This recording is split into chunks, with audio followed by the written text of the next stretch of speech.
At Our Lady of Lourdes Hospital, to help is our way of living. We are with every patient in their journey to healing.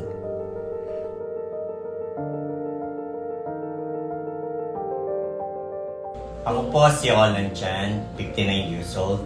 Nararamdaman ko po kasi dati, parati po ako hinahangin. Tapos sumasakit po yung tagiliran ko. Sabi po ng doktor, magpa-ultrasound ako kasi tumaas din po yung uric acid ko. Nagulat nga po ako sa ultrasound ko, meron pala po akong bato sa gallbladder. Dati po kasi na-opera na po yung misis ko kay Dr. Angel Montesa. Kaya kinontak ko po siya. Pinapunta naman niya po kagad. Tapos nakita nga niya po yung ultrasound ko. Sabi niya, yun nga daw po, malaki na yung bato ko. Kailangan operahan na. Yun, sa awa naman po ng Diyos, na-opera naman po ako.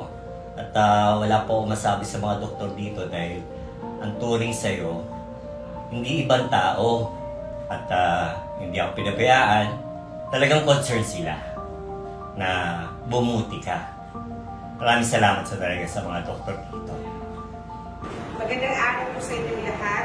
Ako po pala si Dr. Angelica Montesa.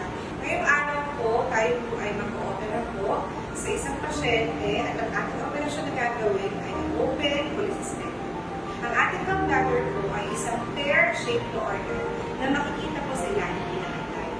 Ang pagtanggal ng gallbladder or open cholecystectomy ay wala namang major list ng complications. Ang aming pasyente ito ay natulungan ng ating MSS o ang Medical Social Service ng Our Lady of Lourdes Hospital. Ang MSS ay isang programa ng Lourdes Hospital na kung saan tinutulungan ang mga pasyente na walang kakanyahang magpagamot, magpa-opera. At sa pamamagitan nito, matutulungan natin ang pasyente makabalik sa kanyang normal na pamumuhay, sa kanyang trabaho, at sa lahat sa kanyang pamilya.